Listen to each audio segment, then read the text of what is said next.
And we are going to get started. You should be able to see my screen. So Miss Blunt and I know Miss Turner are on the chat. And you should be able to see my screen okay. Hopefully y'all can. But we're going to jump right in. And I'm going to turn off my camera so that the bandwidth and everything is good to go.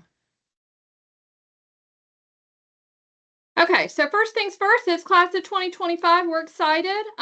We have some virtual meeting helpful hints. The first thing is that we do have counselors that are in the chat available to, oh, somebody cannot see my screen. Can anybody else see the screen? Because it should be there where you can see my presentation. Yes, okay. So I don't know, Frank, if you need to try to log out and log back in. Thank y'all all. Y'all are awesome. Okay, so counselors are monitoring the chat and they'll answer questions in real time. There are a couple of things you need to know when we're doing the chat. One is that you should probably limit your questions to the ones that are about the current slide. We're going to cover a lot. This is a long presentation. It is being recorded. It is going to be posted. I am going to be posting it to the counseling website. I'm going to post it to Canvas. I'm going to talk about all of that. But also keep in mind that anything you write in the chat, everyone can see. So it's best if you don't mention personal situations or kind of individual type situations that may require an individual meeting or anything like those kinds of things. I just don't want your privacy to be kind of violated. Also, we're going to continue to answer some questions at the end of the presentation. So if you want to listen to the whole thing and then ask some questions at the end, that would be awesome. We can do that. Again, it's being recorded and it will be posted. Okay. If you can't hear, then I'm not sure why. I would say log back out and log back in. I think most people can. And I'm turning up my volume just so you're there. Okay, the yearbook sponsor, who is Kathy Smith, she's one of our English teachers and she's amazing. She has requested that if you have not actually scheduled your senior portrait, it needs to get done. That is the photo that goes in the yearbook for senior section. You should also order a yearbook, and if you want to have a senior recognition ad, those need to be ordered by October 31st. All the lowest prices are happening now at the beginning of the school year. So, that's something that you want to make sure you get taken care of and you don't delay. That's sort of a thing that sometimes it's the end of the year and students are panicking because they're like, oh my gosh, I didn't do this, or I forgot to order the yearbook. And the yearbooks are in limited supply every year, and it's hard to order them late. And you get the best price now. Okay. Okay, so this is the counseling staff on the screen. There's a lot of us, bunch of women in this office, but we're all amazing. We all do great things, and all of us have been on staff a long time. I know I've got 18 years. This is my 18th year as a high school counselor. We all have a lot of experience. We bring a wealth of knowledge to the table. We consult and collaborate a lot. So if there's a question and somebody doesn't know the answer, we're going to find out. But if you're new to Chattahoochee, I know we had a few new seniors this year. Your counselor is by your last name. If you don't know who your counselor is, please reach out. We have a school social worker. Ms. Shofady is our graduation coach. Mrs. McClung is our school social worker, and she's wonderful.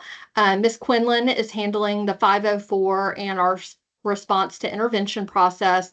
Our school psychologist, Ms. Gibson, is in our building a couple of days a week. She also is shared with an elementary school, so she's not here all the time. And she's really not the counseling office, but she's part of the Office of Student Supports. And her office is in another part of the building. But again, she's only here part-time. We have Ms. Kong and Ms. Navas, who are our Korean and Spanish parent liaisons. So if you are primarily a Korean or Spanish speaker, they're very helpful and they are in our office.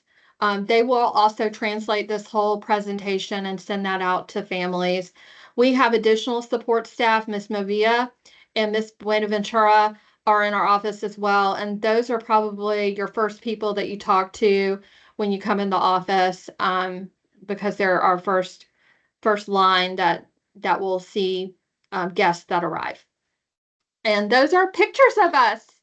And this was the mental health fair that we did last year. Oop, I went backwards. Okay. Okay, senior fees. I want to make it clear because I don't know that this is clear a lot of other places, but there are senior graduation fees that are required. And this year it's $170. It pays for the cost of the graduation venue, the diploma cover, the cap and gown, all of that. Fees will go up on December 1st. So if you can pay that before then, or if you need to make out some sort of payment plan or anything, that's something that, we can figure out. This is the first time in years that we actually know that the graduation date will be May 19th. It's going to be at 1:30 p.m. at Gas South Arena. So at Gas South, it's 30 minutes from, not even really, probably like 20 minutes from here. And it's a great venue. It's air conditioned. Kids have a place to sit the entire time so that they're not standing on their feet in their suit or whatever for a lengthy time. The scan and order through Third Ascent is the QR code is at the bottom of the screen. Also, additionally, totally separate from the graduation fees are PTO senior dues. These are completely optional. You don't have to do them, but if you want to do them, because some seniors are like, why didn't I get a senior treat? Or why didn't I get a yard sign? That is all part of the senior dues. It's $75 for the year. The seniors get monthly senior treats and the graduation yard sign. I think there's a monthly newsletter and some other things. And I've kind of put on the screen a screenshot of how you would get to the senior and graduation information off of the main web page of the Chattahoochee website. But the PTO is our parent teacher organization, and they handle all of that. And they're just fantastic, and they're in the building a lot and just making sure kids are kind of doted on their senior year. Okay, these are our main ways to, social media. It's just such a big thing. We have Facebook, we have Twitter. I should be calling it X, but it just doesn't sound right to me. Instagram. We also, that I didn't put on here, we have a Hooch Happenings newsletter that goes out from our principal every other week, every other Friday. And there's a lot of information that's in there, including a whole section devoted to the counseling office. So that is something that, if you can read through, I know everybody gets a lot of, we're just bombarded as parents with information, right? But if you can kind of try to dial it in a little bit with the Hooch Happenings newsletter, that's the stuff that's going on immediately. But then Facebook, if you're looking for scholarships, for example, when we get stuff, we're posting it on social media. So if something comes up or there's a great opportunity or we have nominations for things or whatever, we try to push a lot of stuff out through the social media. So love us. We're amazing. Okay. This is kind of new this year. I mean, it's not brand new at the high school, but last year was sort of a rollout year. And this year we are using Canvas. If you haven't created a Parent Observer account, there's some directions how to do it. I did it the other day with my kids' accounts. My kids go to a different high school, but man, high school, it's a lot. So what we're doing is you download the Canvas Parent app, and you just download that app. And then when you are trying to create your account, the one thing that you have to have is the pairing code. It won't let you create an account if you don't already have a pairing code. So to get the pairing code for the Canvas, you need to go into your child's Canvas or have your child pull up their Canvas, pick a class, any class that's in there, and find a pairing code. It's usually under the settings, and you need this code, or you can even do a QR code, but you link it in there. And then once you're in, it gives you all of your students' classes. So you really only have to do it for one class. You don't need to do it for each one separately. So just pick one class to do it for, and it will give you your whole student. If you have multiple students, then you can add another student. It does show grades and assignments and modules. So like if your student was absent for a day or two, or they had the flu, or something came up and y'all had an emergency or whatever, you can see assignments, but the actual worksheet, the lesson plan, maybe the teacher posted a video. So all of those things you are able to access. I know I'm seeing in the chat about, can tutors get an observer account? Not really. It's really just for parents, but parents can share that information. You're able to download, like I downloaded a statistics handout tonight, and I sent it to my husband to print out. So you have ways of like seeing the individual assignments. So if your kid comes home and they say, oh my gosh, I didn't get a copy of that, or I lost the copy, it's probably in Canvas. Also, along with that is Infinite Campus. Infinite Campus is where all the information for your enrolled students are going to be. The overall grades, the different categories of the grades like major, minor, practice grades, attendance. Assignments are listed with the grades or if it was missing, but it's not going to give you any details. It's just going to say what the assignment was and what grade they earned. Canvas and Infinite Campus talk to each other. So sometimes that's a good thing and sometimes it's a bad thing. Today it was not a good thing in my household because Canvas wasn't accurate. And so when it rolled to Infinite Campus, it showed something that wasn't true. And then the teacher's sending out an email saying, hey, sorry this happened. It's a mistake. I'm fixing it. The whole deal, probably because he got a million emails. But nonetheless, you have to take the Canvas grades with a grain of salt. The Infinite Campus grades are the ones that are actually going to roll to a transcript at the end of the semester. Also in Infinite Campus, you might get some announcements. There are things to sign off on, like the Code of Conduct you have to sign off on every year. That's in Infinite Campus. If you have a 504 plan, it is signed off on in Infinite Campus. You can also see the unofficial transcript is available to all students in Infinite Campus under the Documents tab. So a student can download their unofficial transcript, look at their transcript, make sure everything looks good. I always have some ninth graders, email me and say, oh my gosh, my 7 points didn't get it added on from middle school. And it always takes a little bit of time for the county to fix all the things from the middle school grades to the high school transcript. So, that's a great way for you to look at, the transcript and the documents and see kind of where you stand as an Infinite Campus. Okay, graduation requirements.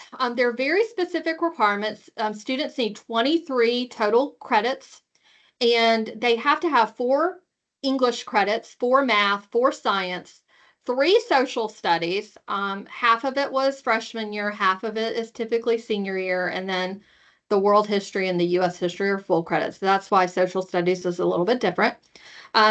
We need 3 credits of a career tech or fine art or language. It could be 3 credits of all language, like you did Spanish 1, Spanish 2, Spanish 3. You've met that category.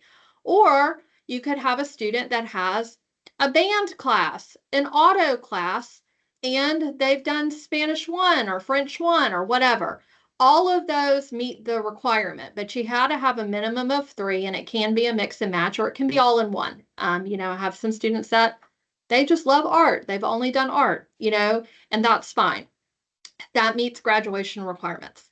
All students have to have a health credit and a personal fitness for a half credit each, or for personal fitness, it's possible that your student had completed a waiver or to be able to not have to take personal fitness. When you do a waiver, for personal fitness, that does not give you credit. It just means that you met and you satisfied the graduation requirement, but you still have to have 23 credits. Okay. So you still got to make something up if you haven't had the 23.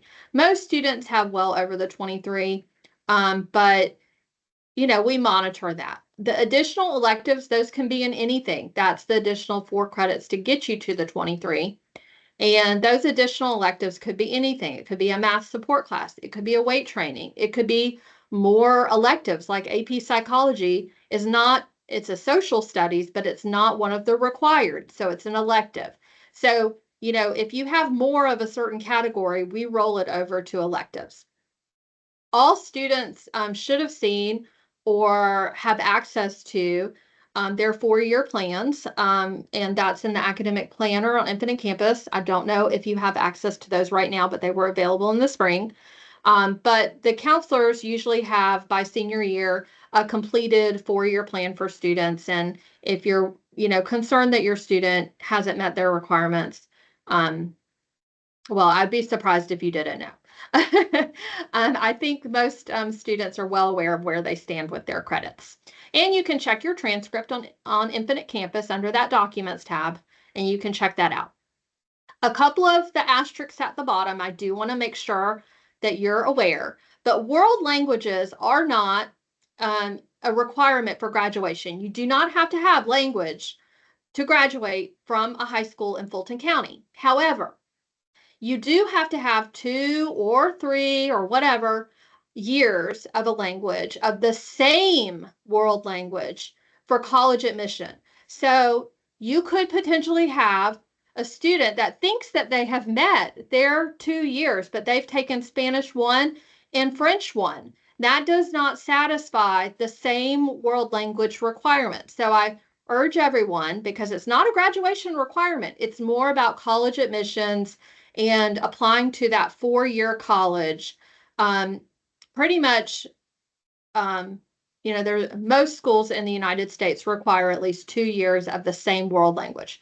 Does every college require that? No. Okay. You really need to check the college that you're trying to apply to and make sure that you've met their requirements. But most students have the 2 years of the same world language. Some colleges might prefer 3 or highly encourage or strongly recommend a 3rd year. That doesn't mean it's required. And I talked about the personal fitness waiver. The waiver, again, doesn't give credit. It only says that you met the requirement. The counseling office does not process those. We don't approve them. It doesn't really go to us at all. We just find out when it lands on the transcript. Okay, we check transcripts. We check our status portal to make sure kids are on track for graduation. And if there's a concern, your counselor will reach out. But you also need to be checking this. This is, your due diligence too, just to make sure that we didn't miss anything. Okay. And that personal fitness waiver is on the Chattahoochee website. If you go to the quick links, it is one of the quick links because that's how many students try to access it. Okay, so graduating with honors. Cumulative numeric averages for honor graduates are finalized at the end of first semester. So come December, when your grades are finalized and everything is done, that is the details that have to happen to determine who is an honor grad. Honor cords aren't purchased until May, and numeric averages do not round up. Pretty much GPAs in general don't round up. Same with Hope Scholarship, doesn't round up. So summa cum laude is a 96 or higher. So if you have a 95.999, you're not going to be summa cum laude. You're going to be magna. Okay. So summa cum laude is a 96 or higher. Magna cum laude is a 92 or higher up to the 95.999. And then cum laude is an 88 or higher. So those would be your honor grads. And again, it doesn't happen until the end of first semester. However, we always get a lot of questions at the end of the year thinking that, oh, it's our final GPA on the transcript for honor grads. That is not the case. We only calculate it at the end of first semester. We don't do another calculation at the end of May. So you either make it at the end of first semester or you don't. So just know that that's something that it is the weighted average. It's the weighted average on your transcript, the cumulative average. Okay. So it includes everything. So you just want to make sure that you are taking a look at that transcript. And if you're trying to get honors, or honor cords or whatever, then, you do your best by the end of the first semester. The other thing I'm going to say about graduating with honors is while it's great, it's not a make or break on whether or not you're going to get into college. It doesn't make or break you as a person. It does not define you. I mean, I don't even remember if I graduated with honors from high school. So keep this in mind, put it all in perspective. This is not your whole life on the line because you did or didn't get honors. Okay. So just keep that in mind. Everything in perspective. Okay, this is sort of a roadmap to success.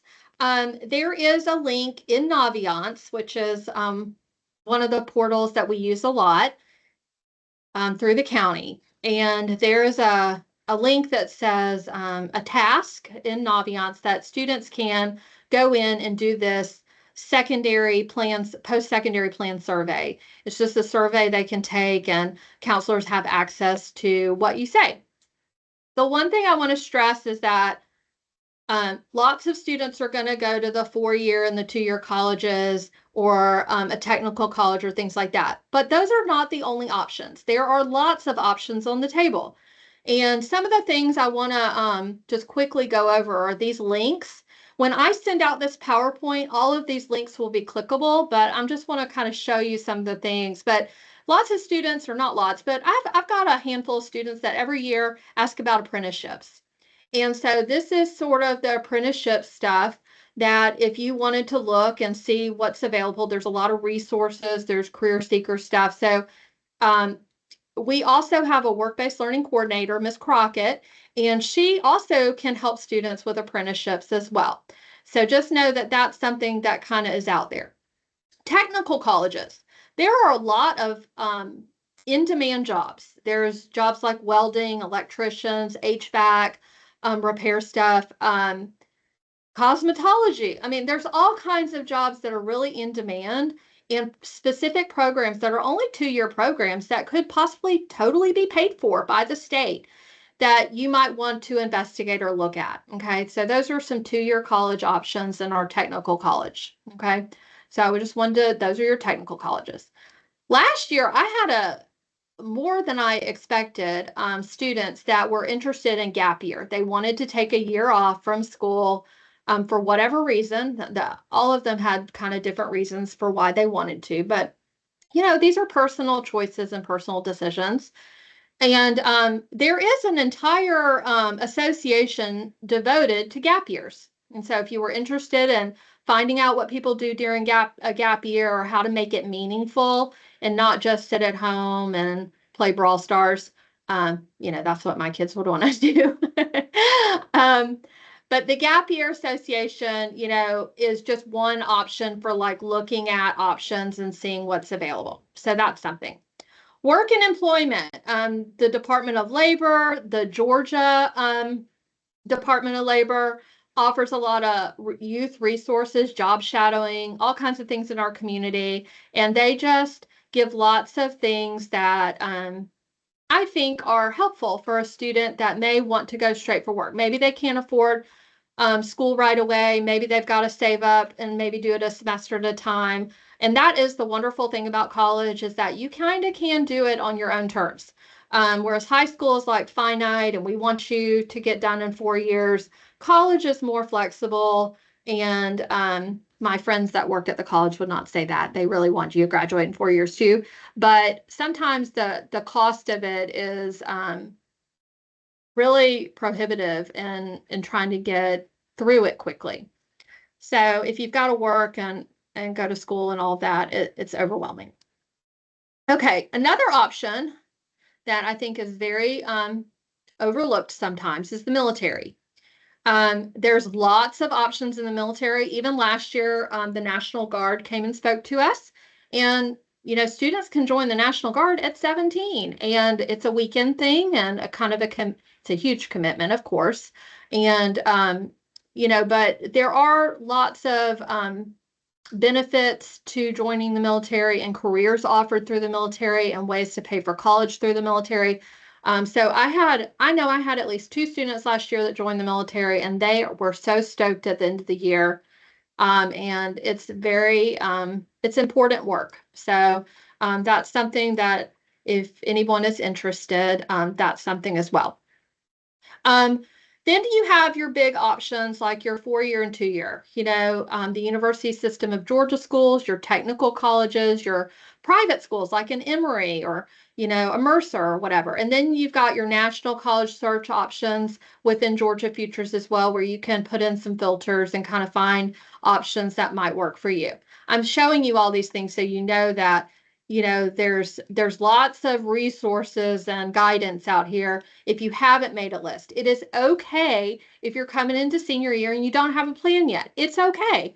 We have time. There's plenty of time to do this. And the counseling office offers a lot of tools along the way to help students make decisions. Okay.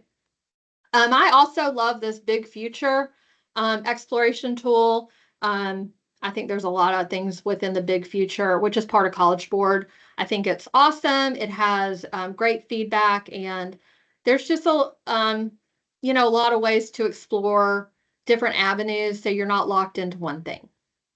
Okay.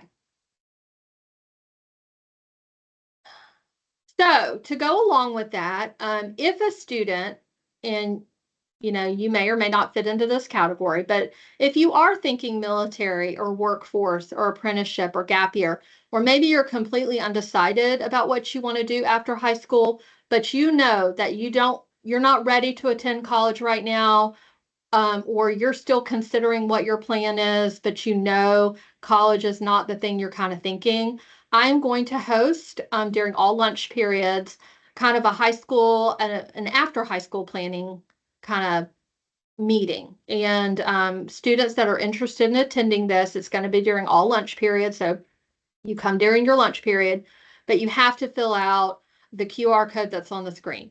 This is specifically for students who are interested in a non-college option.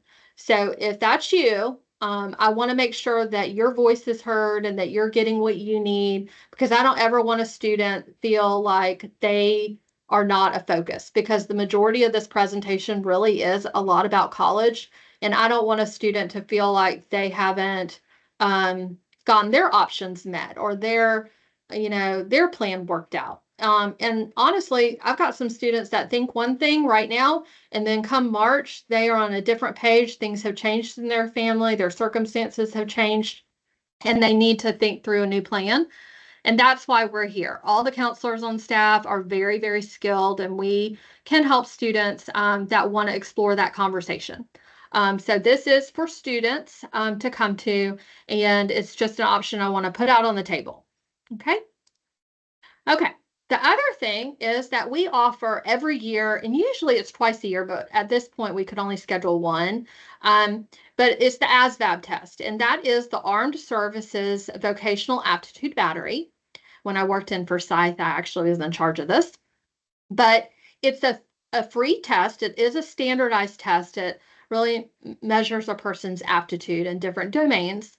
And it does identify students who are interested in joining the military. It gives them a score that helps the military determine what jobs would be a good fit. But students can opt out of that portion of it. They can opt to not be contacted by recruiters on the front end. And it can just turn into kind of a career exploration tool where you take the test, you get your results, and then you log into this website that the ASVAB test people give you. You get a code, you enter that code in, and it kind of loops you through a whole series of career exploration and not just about aptitude now, but now about your wants and your needs and things you're interested in. So there's a lot of tools and resources in this whole planning of the ASVAB, but I do want to stress that just because you take it doesn't mean you're saying you want to go in the military, doesn't mean you're signing on the dotted line, doesn't mean that you even have to talk to a recruiter. It doesn't have anything to do with that. But if you are interested in the military, it is a required test. So just so you know. But that is on December 6th, then you would sign up in Naviance. And it's already there to sign up if it's open to any student. Okay, so let's talk about applying to college. Let's get into it because it can be overwhelming, I think, for a lot of families. So when you apply to college, it is not just the application. You have to have a complete file in order for them to make a decision about your application.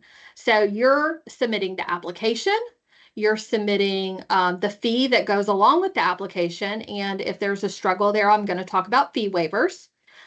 You likely need the official transcript. You might need official test scores.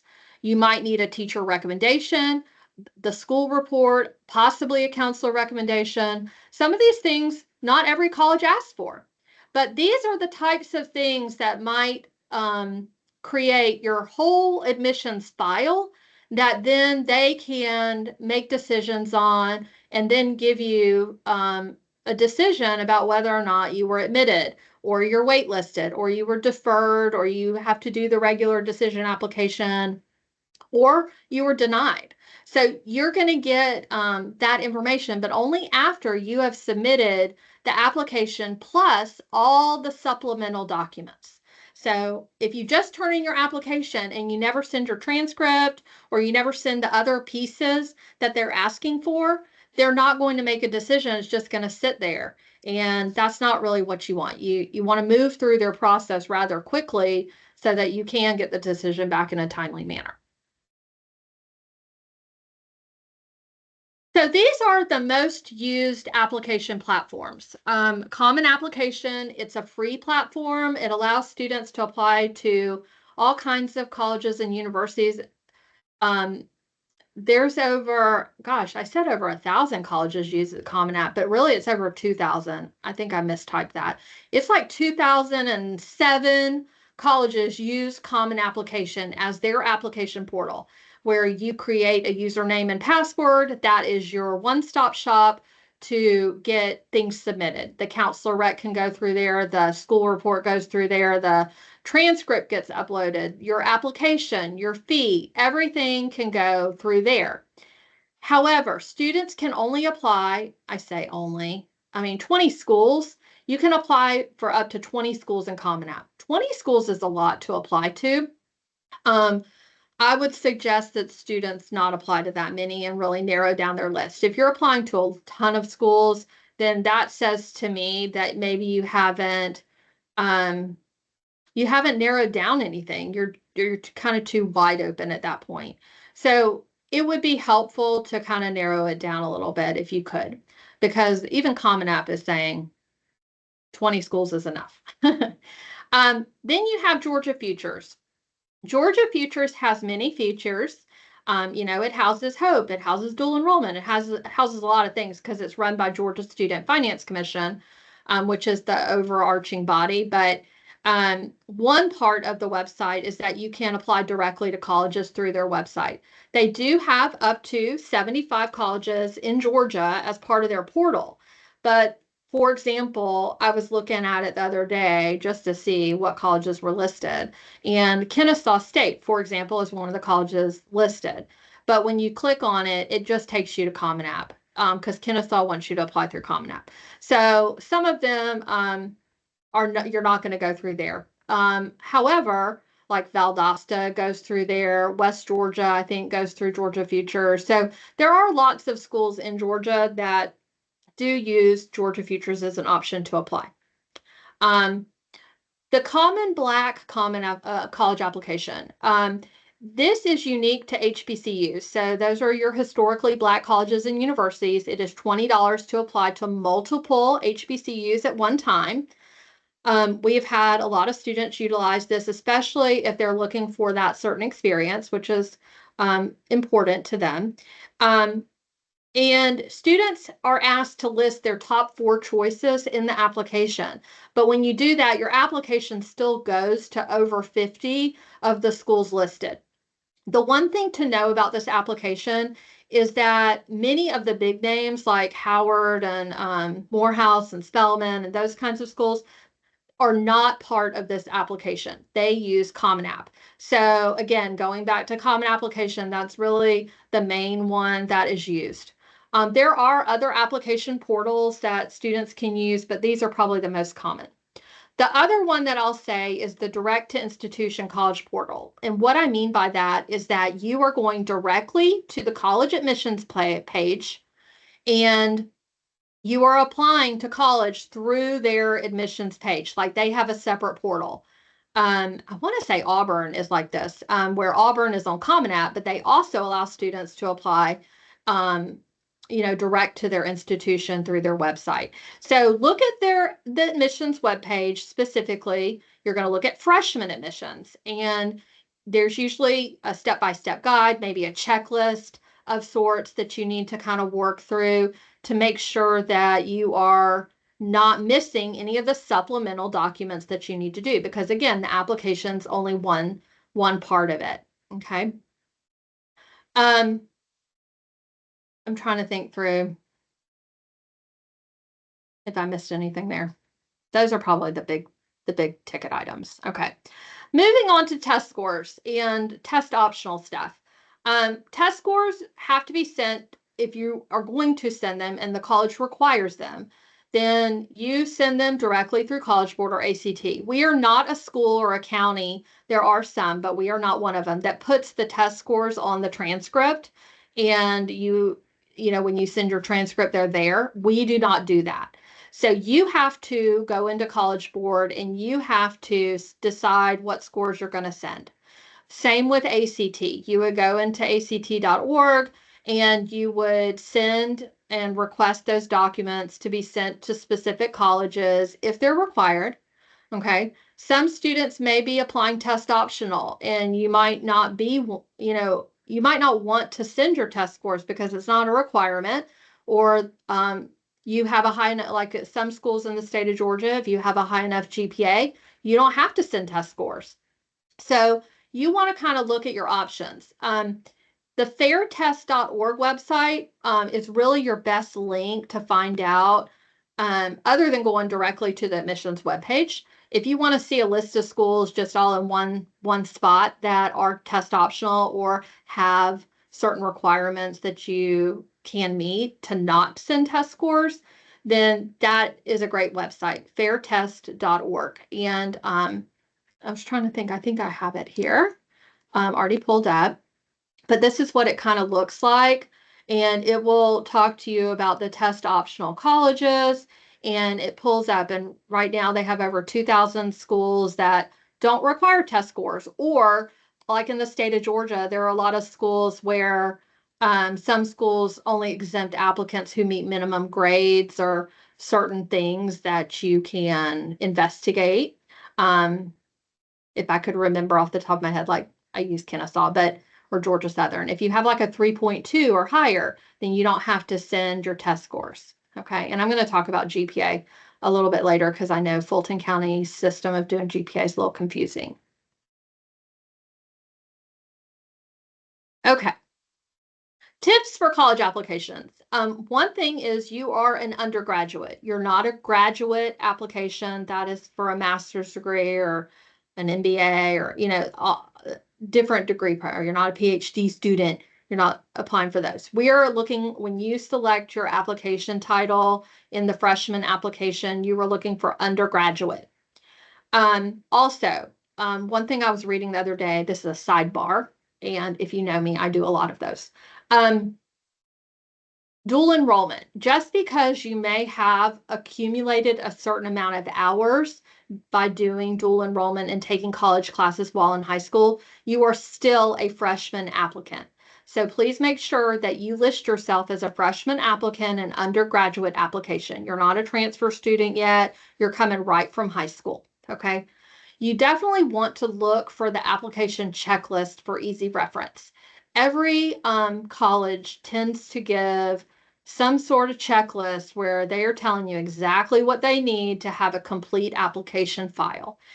Usually it's the application, the fee, the transcript, possibly test scores, though that's kind of up and down these days post-COVID. Possibly, a school report, those kinds of things. So you want to make sure that you have the application checklist kind of at your hand so that you can check off and know where you stand and what you've already submitted and when you submitted things. Sending official test scores directly from the testing agency if required. You are responsible for sending those. You do not, your counselor, the counseling office, the school, the high school does not send those on your behalf. Never use your school email when creating accounts at all.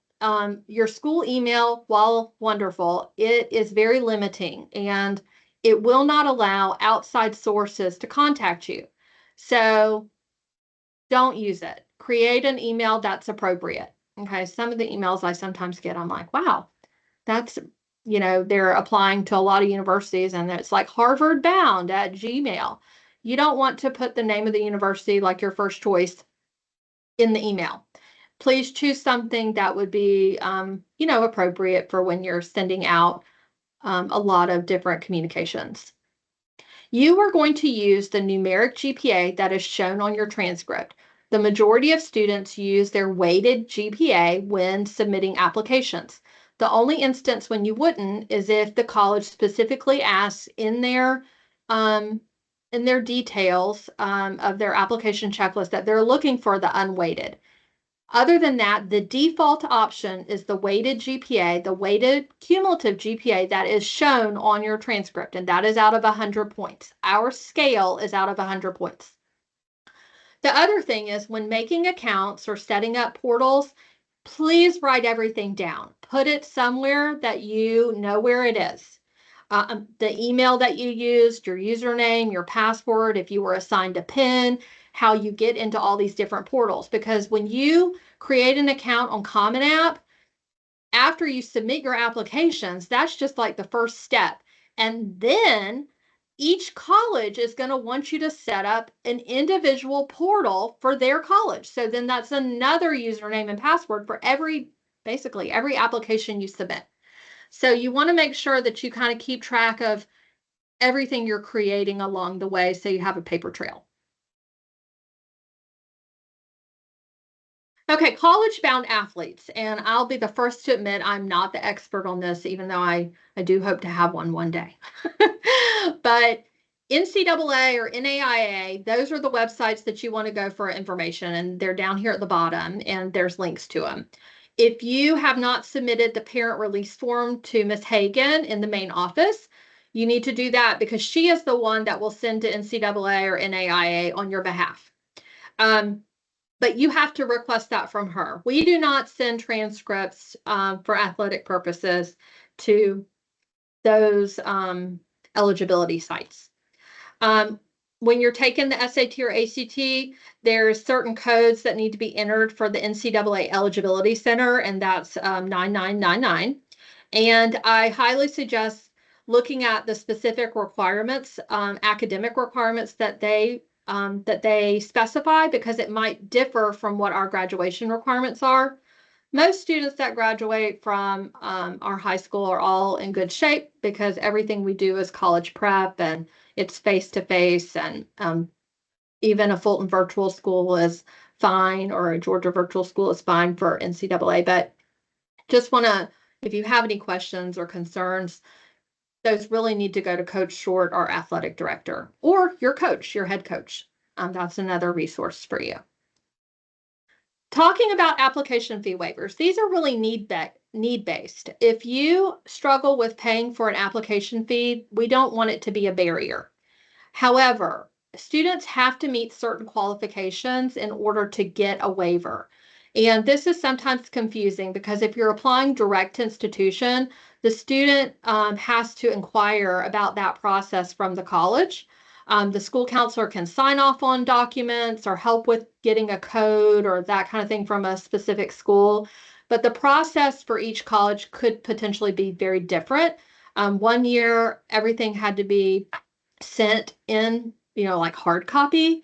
I think that school has moved on to more electronic processes, but there are some schools that still say if you're going to do a fee waiver and it has to be processed that way, then they want you to apply a different route. However, the more common way is going through Common Application. Students apply for the fee waiver directly in the portal, and there is a specific question within the profile section of their Common App. So they go to their main profile section and they are asked a question about whether or not they need a fee waiver. That is specifically saying that they cannot pay for the application fees, and that is okay. But you have to meet one of these qualifications, or have some sort of major hardship that is preventing you from paying for the application fees.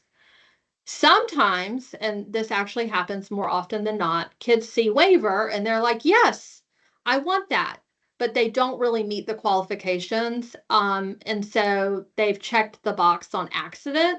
And sometimes the counselor may reach out and be like, hey, I just want to verify, do you meet one of these requirements? And we kind of go from there. So that's a conversation to have with your counselor if there's a concern.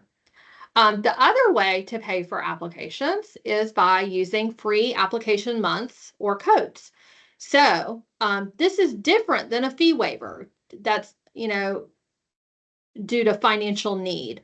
This is just a code that's given to anyone. And it could be that, for example, Georgia Futures, Georgia Student Finance Commission, they host a month of free applications every November and every March. And it's pretty much for the majority of in-state colleges in the state of Georgia.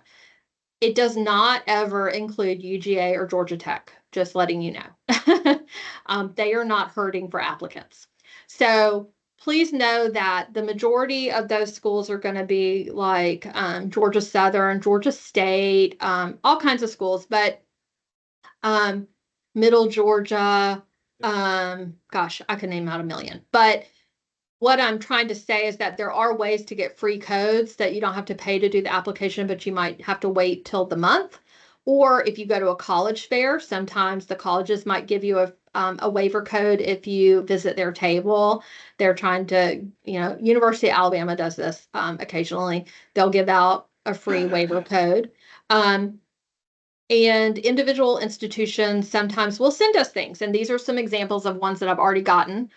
I have posted these in Canvas to students. And if you have a Parent Observer account, then you have access to the class of 2025 Canvas page and what's been posted. So you can see all the resources that I'm slowly building up. Keep in mind, I just found out on Friday that we were creating a Canvas. So this has been a last-ditch effort to pull it together. But these are the types of things that I'm trying to post. As soon as I find out about things, they're available to you. Okay, when it comes to deadlines and school holidays, if you want to take a picture of the screen and put it on your fridge for deadlines, these are the most popular application deadlines. And the counseling staff requires at least 10 school days to process transcript requests, college recommendations, school reports, all those kinds of things. And the October 15th deadline is coming up fast and furious, and students have to submit requests no later than September 27th to meet that deadline. The November 1st deadline, it would be by October 17th. The December 1st deadline is November 8th. I didn't put the November 15th deadline in here, but just count backwards. It's 10 days prior to. The UGA regular admission deadline is January 1st. Georgia Tech is so wonderful, and Rick Clark over at Tech is like, we're not going to make a deadline that falls over a holiday.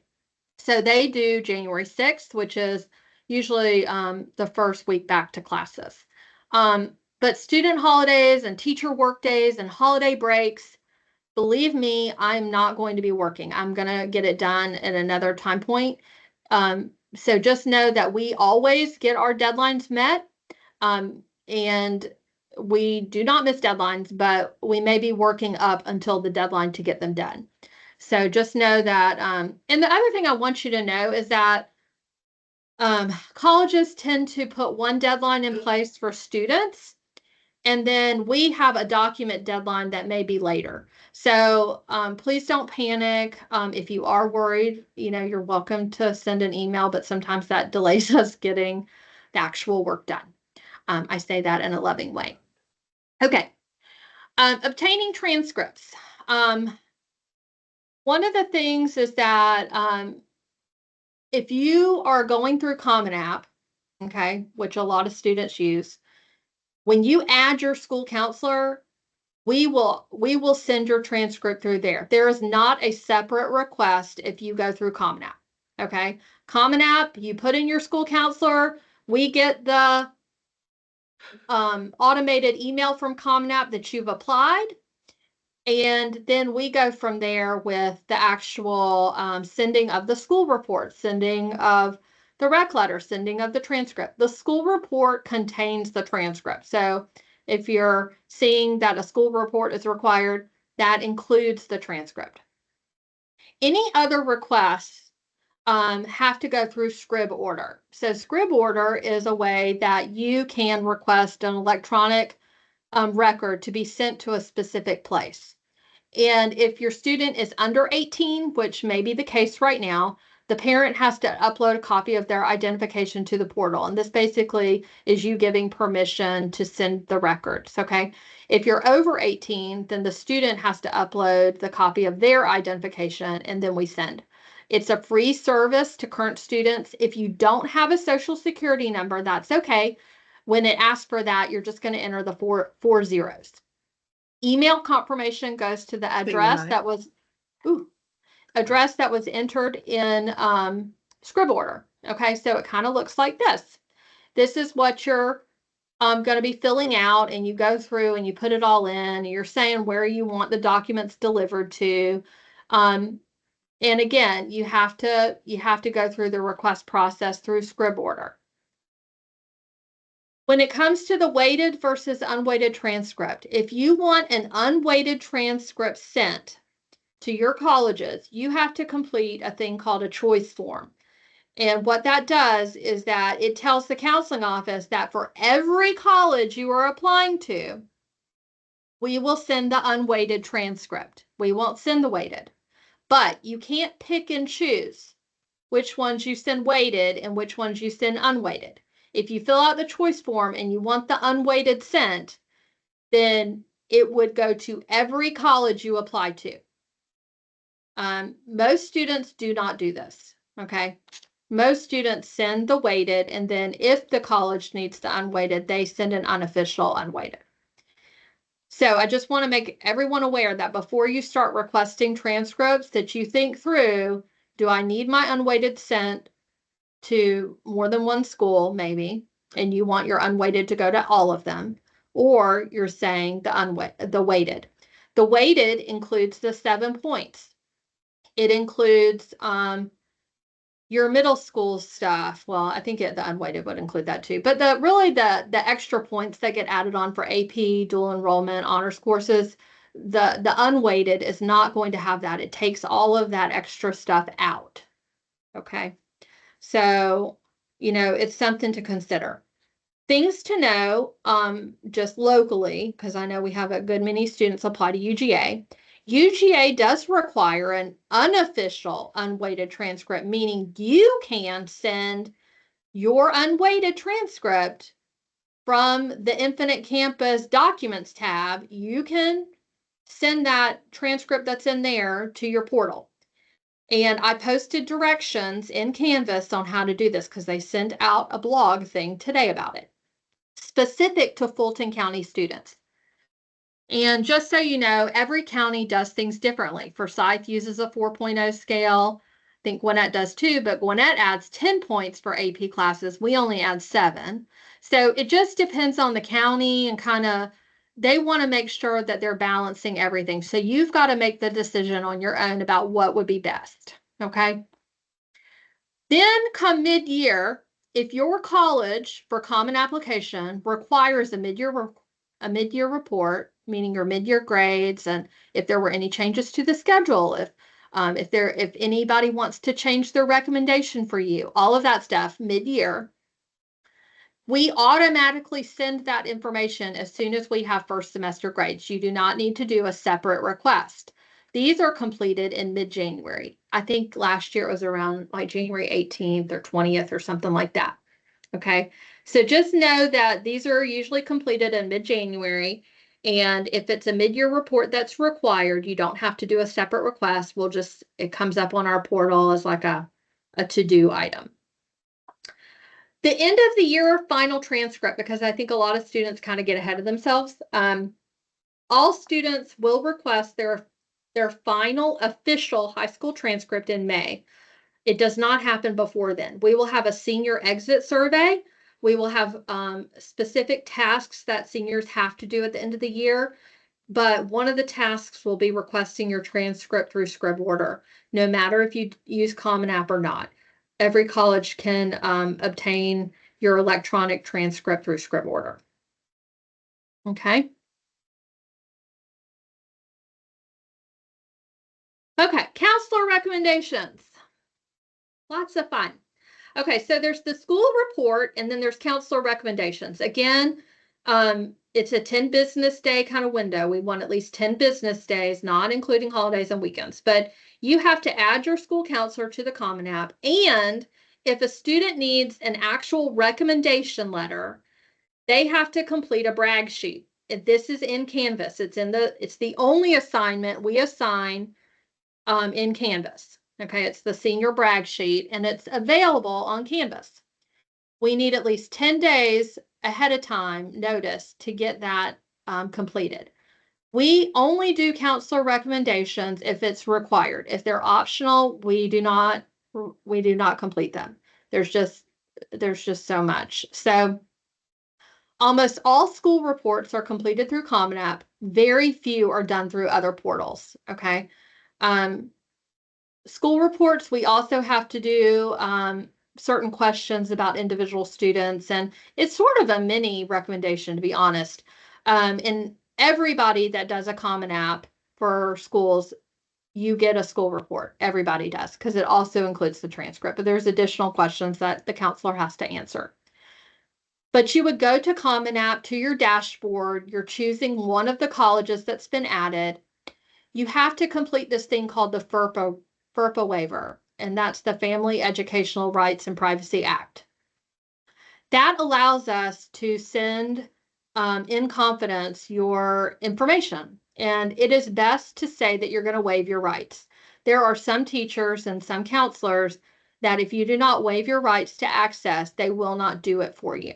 So please make sure you read over, and Common App does a great job of kind of explaining what the FERPA waiver is, but it is best to select waive your rights. Then after you do the FERPA waiver, then you can add your school counselor to your portal. And it's done one time, and it automatically gets added for all the other colleges once you do it. So you do it for one college in your portal, and it uploads the counselor to all of them.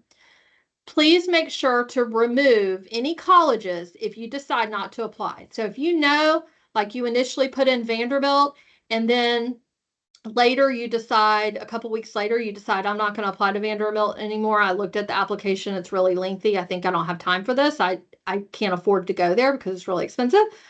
Then you need to go back into Common App and you need to take that college out. You need to delete it, because if not, it remains on the counselor portal and we have to write a letter for that. So here we are stressing about getting something completed when you know in your head you're not doing it. So that would be extremely helpful if you can kind of keep track of what you've added and taking off anything that doesn't apply. If anything requires a letter, it needs to be in there at least 10 days ahead of time, along with the brag sheet and along with you adding us to the portal. One thing that happened last year is if you misspell anything in the email address, we don't get it. It doesn't come to us. So, if you're concerned, it's best to like copy and paste from the directory. And then that way, you got it right. Counselors, I already said that we're writing letters if it's required, and letters usually, they don't even come until the November 1st deadline. Okay, so we have a little bit of time here. The October 15th deadlines do not require letters at all.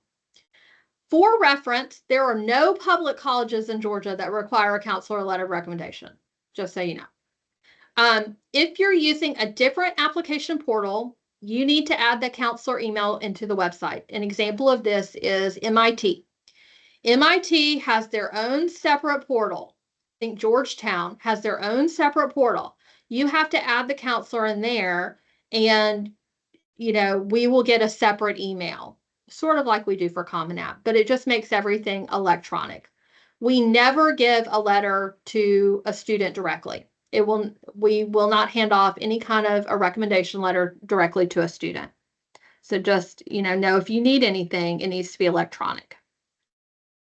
Similar to counselor recommendations, we have teacher recommendations. First, you want to find out if it's even required, okay? Ask nicely. There is a wonderful resource about how to ask for recommendation letters, best practices, that kind of thing. And it's by this guy called the College Essay Guy, who I really love. I follow him, and he offers a lot of insights with the college process and even essay writing, which I know can be stressful. Please know that if the teacher has already committed to several students, they may ask you to find another teacher, and that's okay. Okay. So it may be that, certain teachers are all booked up and they cannot take on another letter, and you want the letter to be done well. So in that case, you might want to find somebody else if they tell you that. So maybe have some backup options. Almost all letters are done electronically, whether it's through Common App or through a separate portal. Okay. Usually colleges want letters from an academic subject area, unless, like, say you're applying to an art school, or you're applying to a dance program, or, there's just certain programs that are more geared towards other subject areas. That would be a case where maybe you want Mr. Garofalo or Miss Fabianski, or, an art teacher or whatever to do a letter. That's fine. But generally speaking, if you're applying to Stanford, they really would probably prefer an academic subject area. I think even UGA says that too. For each college in your dashboard, you have to add teachers to the recommender tab. So this is different than the counselor tab. So for teachers, you get to decide for each college who you want to submit a letter on your behalf. And when you enter them in, before you enter them in, you should have asked them so that they can respond and get back to you on whether or not they have time to write your letter before you put them in to your dashboard. But each college will tell the student how many are required, how many are optional, or if they don't want any. There are some schools that literally say 0. They don't want them, and you can't request them. There's not even a spot in Common App to make the request. If a college doesn't accept the recommendations, you cannot send them. So don't try to find a workaround. Teachers can also ask for a copy of the senior brag sheet. So if you, make yourself a copy, or have a resume or something to give the teacher, because they have seen you in the classroom and that's helpful, but maybe they want to know a little bit more about what's going on with you outside of their class or outside of the school day. The last thing about teacher recommendations, that counselors do not manage this process. Okay, when it comes to admissions, there's a lot of factors. The objective stuff is like your GPA and your rigor and your test scores and things like that. And then you have subjective factors like essays and recommendations and extracurriculars and things like, more subjective and more holistic. The one thing I'm going to say about this is that it's really hard in this day and age to know exactly what a school is going to be asking for. There is no way to know. You put your best foot forward, you do your best on your application, and submit your best information. And then at the end of the day, it is out of your control. The one thing that is helpful is this thing called the Common Data Set. And if you Google, it's going to put something in really fast, if you just Google, like, whatever the name of the school is and the Common Data Set, it will tell you a lot of information. So, like, for example, here's Auburn's common data set. And what makes it common is that every university, their Office of Institutional Research, puts together this data at the end of every year, and where they have kind of measured out what they're looking for and what kinds of things they're expecting. And so you can go to, last year's data set, and you can kind of find out how many students applied, what were the things that they were looking for, how many academic credits they recommend. And as you can see, like for Auburn, for foreign language, they only recommend 1 unit. So, every school is a little bit different about what they're looking for. Every school is going to tell you in this same format what they're looking for. So like the rigor of the secondary, your high school record is important, but very important is your GPA and your test scores for Auburn. What are they not looking at? They're not looking at rank. They're not looking at your essay, and they're not looking at your recommendations. Okay. So these are things, every school has a common data set. And I literally just put in Auburn common data set and I Googled it.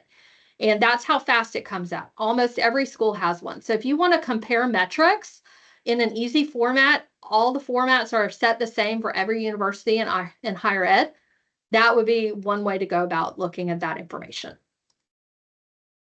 Okay, different admissions options. And I know this is a lot of information. I'm probably overwhelming you, and I'm not meaning to, I promise. But it's just these questions can start bogging you down. And all this is recorded, and you can go back and just highlight the portions that are important to you. But when it comes to early decision, that's going to be binding. Okay, you are agreeing to a set first choice option, and if you're admitted, you're definitely going to enroll and you're planning to go there. Okay, that is a very strict, rigid process, is early decision. Parents have to sign off, counselor has to sign off on the agreement. It's very specific.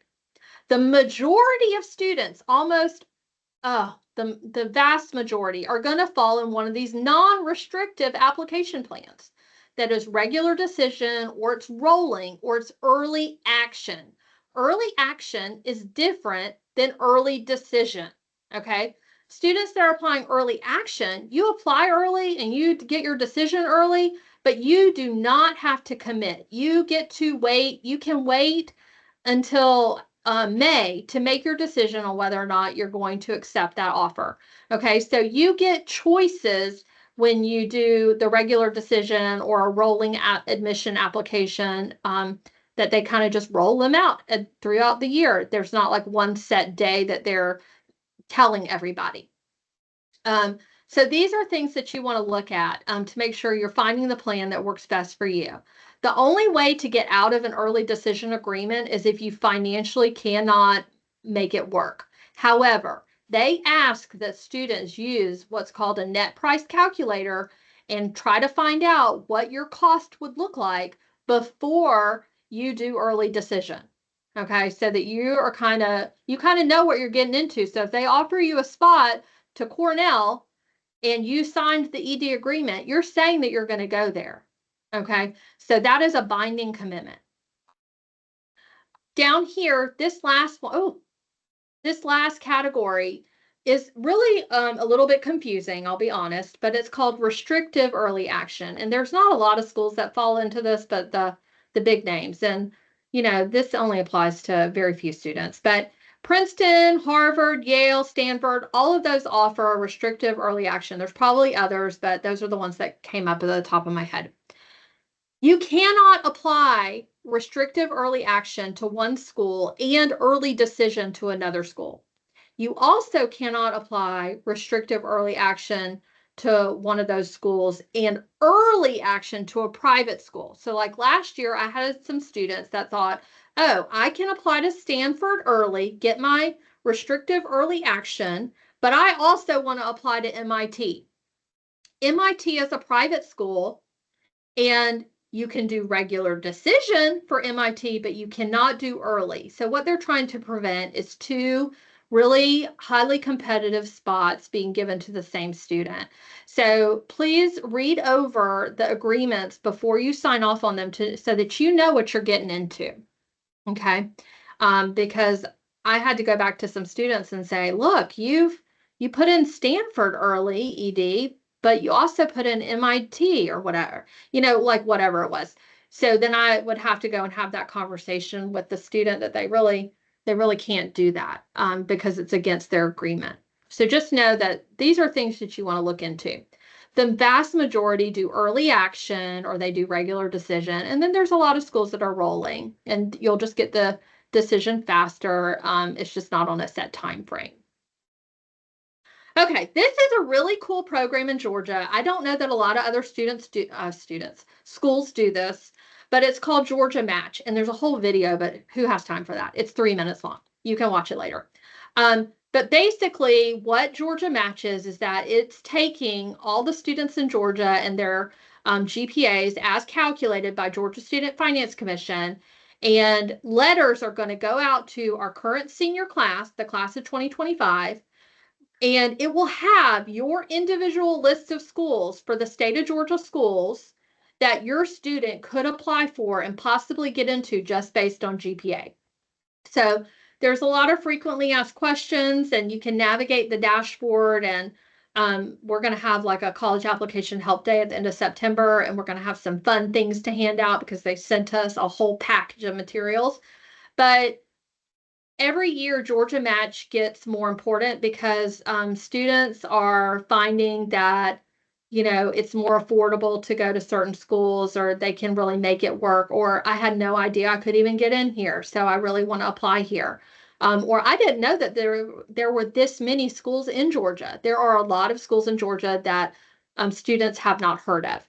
And unfortunately, I think sometimes UGA and Georgia Tech and take up the vast majority of conversation, but there are a lot of other schools in Georgia that are fantastic and offer a lot of majors and a lot of ways to get where you want to go, but maybe have a smaller experience. Okay. So those Georgia Match letters get mailed to your home address in October. So be on the lookout for that. So these are common questions on applications. These are asked on every application. So take a picture of this screen.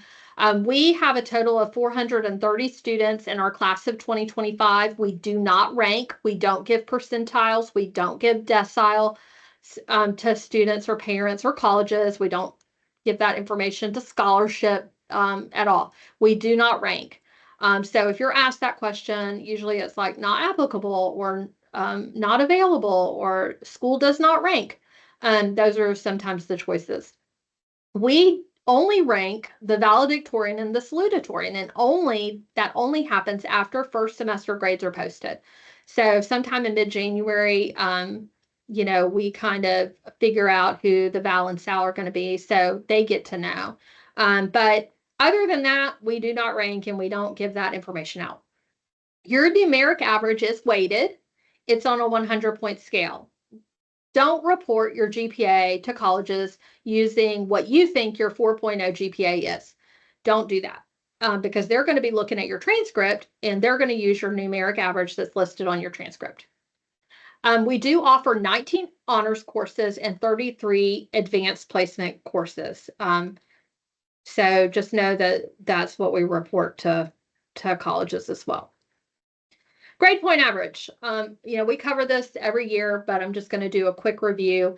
The Fulton County average that's on your transcript, that's your cumulative numeric average. It's weighted. It's on a 100-point scale. All final grades are included. So that's your middle school, your academic, your electives, the whole kit and caboodle. Then we have your weighted. It's weighted in that if you've taken an honors, an AP, or a dual enrollment course, you got 7 points added on to a passing grade at the end of the semester. And this is calculated by Fulton County and it's posted to your high school transcript. Then we have what's called a HOPE GPA or a Zell Miller GPA, or really we just call it HOPE.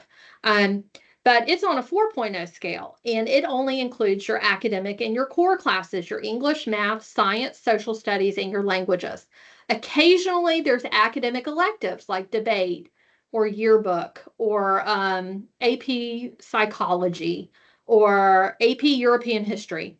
Those are considered academic classes as well. Also math support. If you've ever taken a math support class, it's included in that. Some career tech classes are included, Essentials of Healthcare, AP Comp Sci A, AP Comp Sci Principles. So in the HOPE GPA, there are weightings that are a little bit different than what they're including. It is unweighted in that they removed the 7 points before converting to the 4.0 scale. They only add a 0.5 additional quality point to AP and dual enrollment courses up to a 4.0. So HOPE cannot go above a 4.0. So if you made an A in an AP class, woohoo, good job, good on you, but you're not getting 4.5 quality points. You're only getting 4.0.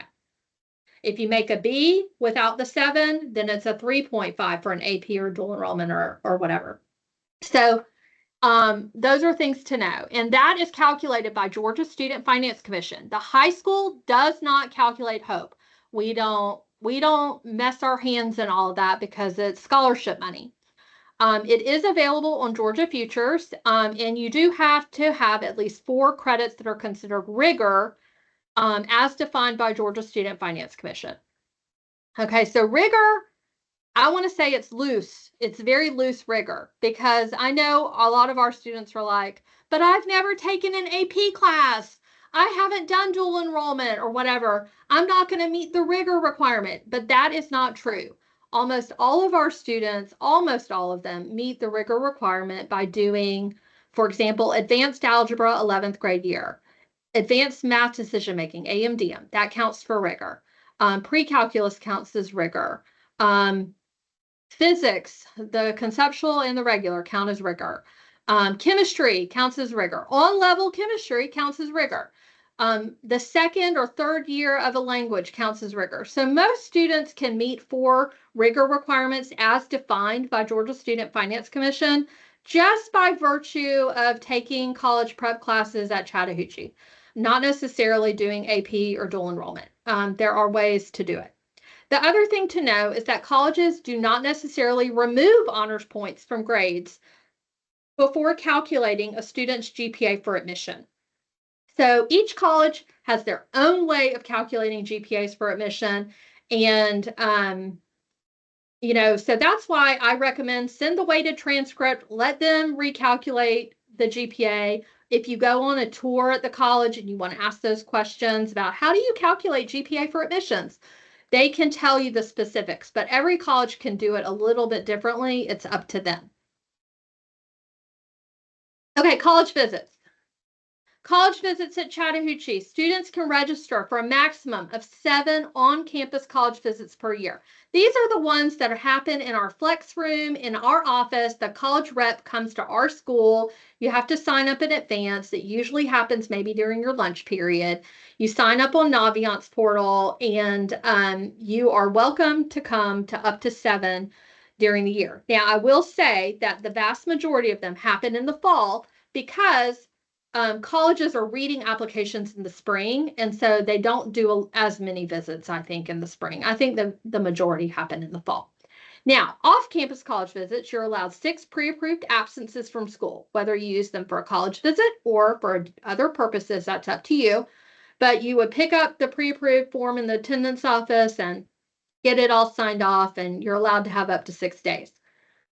If you're doing some sort of virtual thing, and I think this is really kind of a holdover from COVID where there were virtual college visits, I think that's less, but you could bring a note on college letterhead if that's still taking place. One of the things, we have a sandwich board. It lives in the hallway. I don't know if y'all can see this, but these are the colleges that are coming through next Friday. So like University of Rochester is going to be here next Thursday. Sign up on Naviance if you're interested. But all these different schools come every week. We change out the board, and we have our office aides write those out. So yay, office aides. Okay. Then there's college fairs. We have the NACAC College Fair. That's the National Admissions College Fair. It usually is in Atlanta, not this year. This year it's going to be in Birmingham. You're welcome to go. It's on a Sunday. It's coming up. But you can register, attend if you want to. There's also some online fairs that they'll have. But the one that I'm going to try and go to is the one that's Georgia Probe College Tour. Usually they've held this at North Point Mall in an evening, but they're not doing that this year. So, but Northview is hosting a probe fair where college reps will be there. And you can register online. It's going to be on October 28th from 6 to 8 p.m. You can register online. You get a little QR code to register with. And I'm going to try to come to that one with my high schooler. So maybe I'll see you guys there. Come up and say hello. Okay, paying for college. We are trying to get through this, guys. There's a lot. We do have a financial aid night that will happen later in the semester. These are kind of how financial aid works. You fill out the FAFSA form, you get your aid offer, you look over and see what you want to take for loans. It usually is loans, unless it's like a Pell Grant or something like that. And then eventually, upon graduation, you repay your loans. Everybody that is filling out the FAFSA has to have a student aid.gov account, and it's the 2526 form that you're looking for. The FAFSA will be opening on December 1st. Now, I read online that there's like a soft open in October, but I would probably wait for the December 1st opening of it when they have all the kinks worked out for this year. And you're allowed to add up to 20 colleges to receive your information. The order of schools does not matter. And again, there's net price calculators on individual school websites, and you can get a more accurate calculation of what you might owe in order to attend that school. Again, it's going to open on the 1st. It's a free form. If you ever get asked to pay for a scholarship application or the FAFSA, then you are not doing something right, because FAFSA is the free application for federal student aid, and scholarship applications should not charge you a single dime to fill out an application and turn it in. These are typical these are typical documents that you have to provide in order to finalize your FAFSA. Okay, different scholarships. And again, we're going to have a financial aid night later this semester that I hope you'll attend. But there are institutional scholarships, there's local, there's national, and then there's this thing called the Academic Common Market. The ones that most students are going to probably be able to obtain easiest are your local ones or your institutional. So this is kind of in order.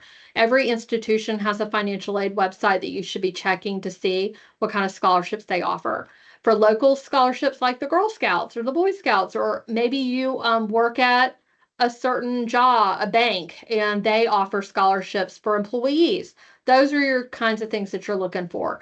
National scholarships, you're going to have way more people applying for those. They are kind of your big ones like the Hispanic Scholarship Fund or the Gates Foundation, Coca-Cola, that kind of thing. But you just have more fish in the pond. And so, I think they're more difficult to obtain. The Academic Common Market is a really cool opportunity. I'm going to pull this over so you can kind of see what it looks like, but it's the Southern Regional Education Board that hosts the Academic Common Market. There are certain schools that you have to be one of the 15 states that apply to Academic Common Market, and Georgia is one of them. But basically, it's for students who want to go out of state for a certain major that is not offered at one of the schools here in state. And it can help pay for in-state tuition at an out-of-state school. It is kind of cool to look through and see if it's possible. It is a big process to do, but you can certainly investigate that further if that's something you're interested in. The Naviance portal too, there's a scholarship piece on Naviance, and that is something every student should be checking out as well. Okay, Hope and Zell, I've kind of already touched on a lot of this, but we upload transcripts to Georgia Futures in mid-September. If you don't see yours, you really need to check to see that your Social Security number is in your profile or that we have a copy of your Social Security card. Believe it or not, if we don't have your Social Security card on file, then you are not going to be Hope eligible, because that is one of the requirements, is that in order for us to give that information over and for them to have access to it, You have to have a social security number. So, please note that only Georgia Student Finance Commission calculates the HOPE and Zell, not Chattahoochee. These are sort of the minimum requirements. For HOPE, it's a 3.0 plus the rigor. And again, that's how HOPE calculates, Georgia Student Finance calculates it, not Chattahoochee. For Zell, it's a 3.7 plus the rigor that I was talking about a little bit ago. Plus, you have to have certain test scores that are met. So if you don't meet all of those, then it would automatically revert to HOPE. You can't be HOPE and Zell. It's one or the other. You can only get Zell right out of high school. You can't get Zell, which is basically 100% tuition paid. You cannot get Zell after you've entered into college. It's either you got it right out of high school or not. But for HOPE, there's always the possibility of, earning it back or getting it or losing it and then getting it back. So that one is way more flexible. It's available to Georgia residents who have demonstrated academic achievement. You have to meet minimum U.S. citizenship or eligible non-citizenship requirements. You do have to apply for it. And on Canvas, I have directions on how to apply for it, but it's either through the FAFSA or you can do this Georgia Student Finance Commission application, GSF app, which is easier than the FAFSA, to be honest. But it will enter a student into consideration. If you meet the minimums, you get it. It's not like a minimum number of students apply, and then once the scholarship runs out, it's done.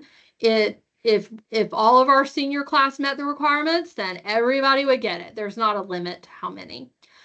Final transcripts are uploaded the first week of June, and then the college handles it from there. So we don't know who's gonna make HOPE or make Zell until after final grades at the end of the year roll, because it goes all the way through senior year. So that's senioritis. When the senioritis kicks in, you want to make sure you're still eligible for scholarships, okay? And this is kind of how to find things on the Georgia Futures website. There's, basic eligibility and award amounts and how to upload documents. Like if you do need to upload your test scores for Zell, they tell you how to do it. All of it's on the HOPE and state aid programs under the scholarship site. Then there's these really cool things that I think are awesome called the grants, the HOPE grant and the Zell Miller grant. These are for full-time enrollment at a certificate or a diploma program, possibly at a 2-year school. Not necessarily, but the majority of them are 2-year colleges or technical colleges. You're not required to have graduated from high school with a specific GPA. So like HOPE requires a 3.0. There is no minimum GPA requirement for the HOPE grant. You do have to maintain a 2.0 while you're in college at the checkpoints to keep getting the HOPE grant award, but it is, free tuition for technical colleges and definitely for some of the in-demand fields. Same with the Zell Miller grant. It's available to Georgia residents, and it pays for, I think, like 100% of the tuition, and it covers a lot of the costs if you're trying to work towards a certificate or a diploma program at a technical college. These are some helpful resources and dates. We are going to do some counselor help sessions. It's going to be in the media center during all lunch periods. You don't have to have a pass to come in. But on these dates, I tried to pick dates that are kind of before the deadline. So the September 27th is going to be before the October 15th deadline. The October 25th help sessions before the November deadlines. And then March, I like doing in March because we have a whole nother apply for free month in Georgia all throughout March. Okay. Now, down here, if anybody would like to check in with their counselor for a quick 10-minute meeting, all the counselors have meeting check-ins. This, again, is going to be sent out. But I wanted everybody to have the ability to make an appointment with their counselor if there's something that's pressing, or you want to go back with this presentation. It's a lot of information. I realize that it's overwhelming. It's overwhelming for us. And the other thing about college admissions is everything's constantly changing, especially post-COVID. everything changes. Things are constantly being updated, and we try to stay in the loop on everything, but it's overwhelming. It's a good amount of information, and there's a lot of colleges out there, and they all do things differently. So, you definitely have the option to check in with your counselor should you wish to do that. Or if you have questions about your applications or anything like that, come to these help sessions. These are great. Students can work through an application, or if they get working on something and they have a question, they can come. But then if you have specific questions about your particular student, or your student would like to make an appointment, it's best for the student to make the appointment so that we can kind of know what questions they're wanting to chat about. Now, I know that that's a lot of information, but thankfully that is enough. I knew it was going to be a long one, but I had no idea how long. I love that this many people have stayed on the whole time. If you have questions, counselors, if y'all want to unmute and kind of talk about anything that's pressing, y'all got anything? Did the counselors totally ditch me? No, I'm here. We're here. No, we're here. Are there any main questions that y'all wanted to highlight, or anything that needed to be reviewed again? Oh, I love that. That was fire. Oh my goodness. Okay, that's good. I think we tried to. Miss Chilson, there seemed to be some questions about when you mentioned grant. There seemed to be some folks that didn't understand what a grant was. Yeah. And we don't use those words very much. Yeah. Can you touch on Hope Grant? How is that different from Hope Scholarship? Okay, so Hope Scholarship is really for 4-year institutions and universities. So your UGA, your Georgia Tech, your Valdosta, your Georgia Southerns, your Kennesaw State, West Georgia, those kinds of schools, your 4-year institutions. The grant program is different in that it's really, I would say, for certificate programs or 2-year programs at a technical college, where maybe you're going to learn a trade, or you're going to learn cosmetology or welding, or some high demand. There's some computer jobs that are specific, like coding stuff or whatever, that are 2-year programs, not the 4-year bachelor's degree programs. The bachelor degree programs are your scholarship programs. The grant programs are going to be your 2-year college degrees, or what they call diploma options. So it's a little bit different. And either way, the money is not paid back. Grants are not paid back, and scholarships are not paid back. It's just a different pot of money from the lottery money that goes towards these specific awards. The biggest difference to me is that you can start immediately. You can start going to school and possibly be out in the workforce a lot sooner, not take on the college debt that you might accrue if you went to a 4-year institution. And the money doesn't have to be paid back, and you don't have to keep as high of a GPA to maintain the award. Does that help at all, Ms. Johnson? Yes, ma'am. Okay. Yes, when you add your counselor to the Common App, we send the transcripts. You don't have to do a separate request. So that's a good question.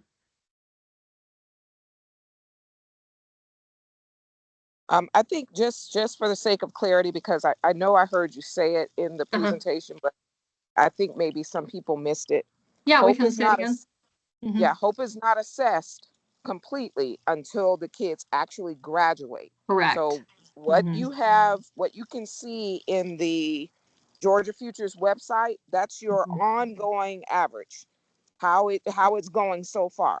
But remember, just when Miss Chilson was talking about that senioritis, if your senioritis kicks in and your grades start going down, you could be affecting the Hope GPA you end up with. So your final grade will count for the Hope GPA, which is, different from the college situation. So you want to keep that in mind, because you may have been admitted to school based off of everything up through junior year or possibly the first semester of your senior year, but you could mess up your Hope eligibility in the second semester of your senior year. And to be clear, dual enrollment classes that you're taking now, that goes towards your initial eligibility. It's going to be on your high school transcript, and that's going to be calculated in your Hope eligibility. So you need to do well in those classes because it can impact your overall GPA. The other thing that somebody asked is about, oh gosh, what was it? Oh, about getting, I said something about a Hope scholarship and you initially get it and then maybe you lose it. So what happens is right out of high school, it might be that you're Hope eligible and you get that scholarship. Then the college, once you get to college, you have to maintain certain GPA requirements every 30, 60, 90 credit hours in order to keep the Hope scholarships because they're not going to keep paying for school if you're not doing well. So you could potentially, at the end of your freshman year, have lost Hope because you didn't keep a B average. And then again, get your GPA back up and then reapply to get it back.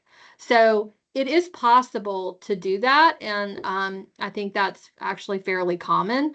But you just want to know that you can get Hope Scholarship out of high school. You could possibly lose it due to your GPA in college, and then you could reapply while in college to get it back. So, there's all these possibilities. But what I want you to focus on right now is just getting your GPA where you want it and keeping that through the end of the school year, not just the first semester. So keep it through June or through the end of May, and then you'll know whether or not you're eligible to have Hope Scholarship. But you should be able to see your preliminary GPA at any point throughout the year. So you've got to monitor that a little bit closely because I've even had students that had it last year when we did our junior meetings, but then lost it in the spring. When I say lost it, their GPA went below the 3.0 and now they're sitting at a 2.9 or something. A 2.9 is not eligible for Hope. So you've got to kind of keep in mind kind of where you stand. Okay. Any other questions y'all see that are important? Just a clarification of something that just came up. Someone is asking, and maybe this is a mistype. Yeah. You only need a 2.0 GPA or a B average of 3.0 GPA for Hope. So clarification, 3.0 GPA for Hope and 4 units of rigor. So as Ms. Chilson said, advanced algebra from last year counts. AMDM counts. Physics counts. Chemistry. The second year of chemistry, the second year of a world language counts. But it is at 3.0 and 2.9999 does not round up. Yeah, I think they may be referring to you have to have a certain GPA for the Hope Grant to maintain the Hope Grant, but there's no Hope Grant even GPA right off the bat. So it is a little confusing, but that's why, we'll publish these this PowerPoint and you will be able to go back in and click on links and see the videos that I've linked in and all of this so you have it. And you do have to have a 3.0 to maintain Hope in college. Yes.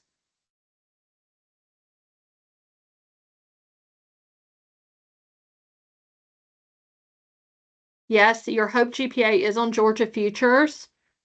It's on the Georgia Futures site. Let me pull it up so you can kind of see what it looks like.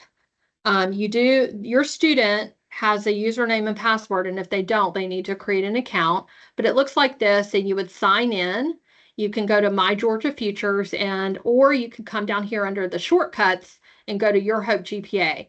Now, if you don't have a social security number on file, it is not going to pull. It's not going to say it's there. So if you run into an obstacle, you need to see your counselor and we can kind of help troubleshoot. That would be another time to come see us during those help sessions because we can easily troubleshoot something like that in the library and the media center on those help session days.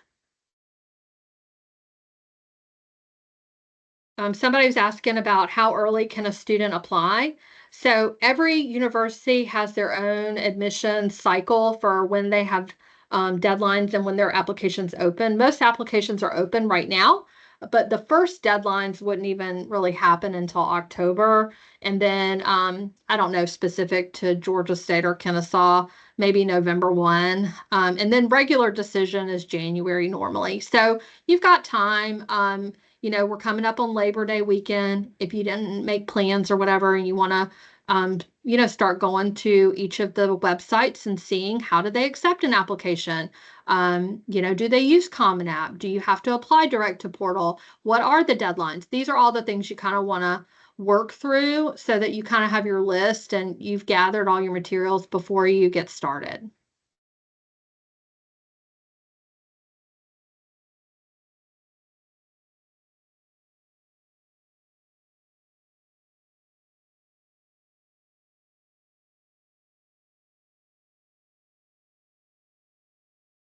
Okay, counselors, where are we at? I think we're good.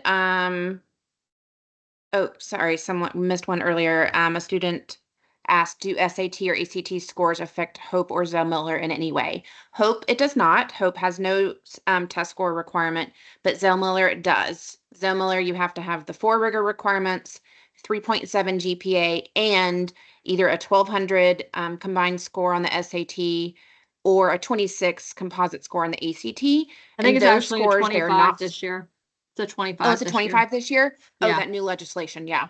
Yeah.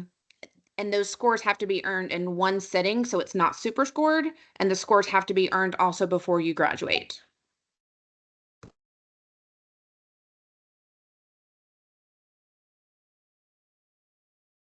It looks like there's a parent asking what's the benefit of having a Canvas account along with an Infinite Campus account.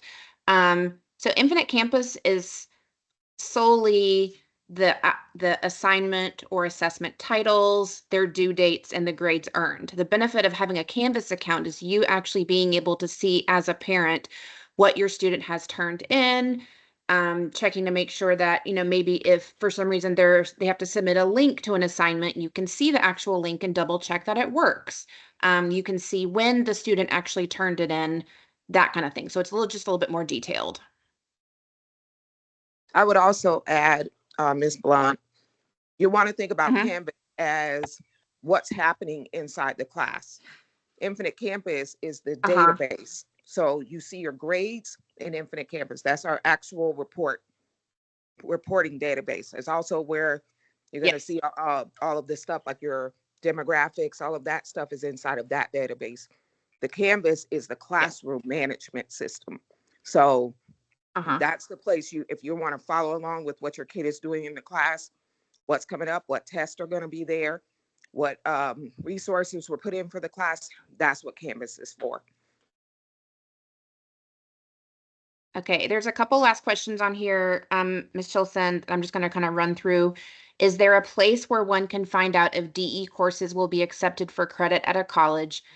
We always advise students, you can literally Google. So if you were wanting to know if, say, Gwinnett Tech credits were transferable to University of Alabama, you can Google University of Alabama transfer equivalency or transfer chart. That will usually bring up a chart or a drop-down database where you can search that.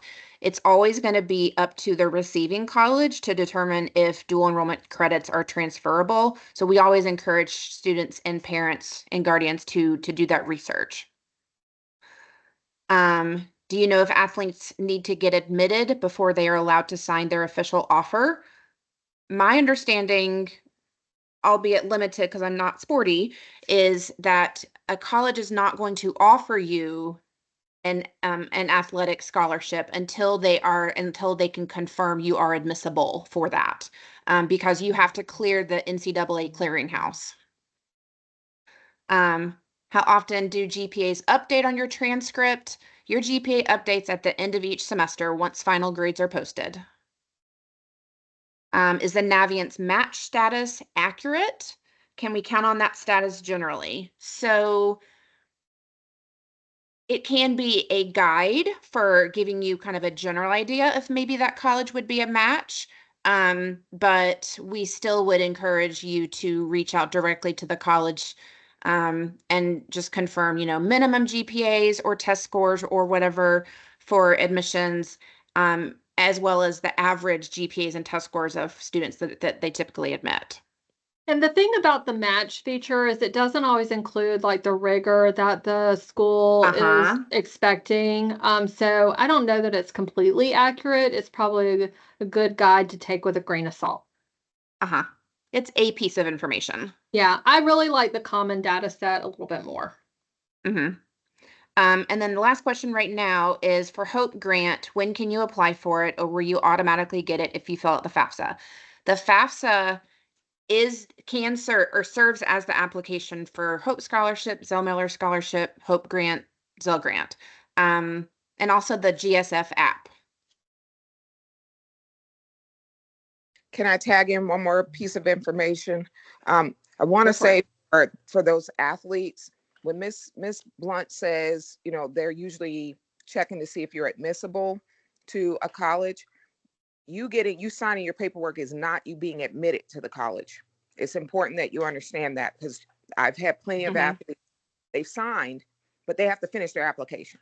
So you actually have to apply to the school, and usually the coaches will help direct you, or there'll be somebody at the admissions office that actually will take over your help you with the process to make sure that you get everything completed. But know that you actually have to apply to that college. And then the last question I'm seeing is how do students submit final GPAs if they're applying early action? So if a student applies early action, it's possible that that college would want a mid-year report, and included in that mid-year report would be included your updated grades. And then no matter how many colleges you've applied to, whatever college you choose to attend, they will also require a final transcript. So it's built into the process that you will start when you do that initial application.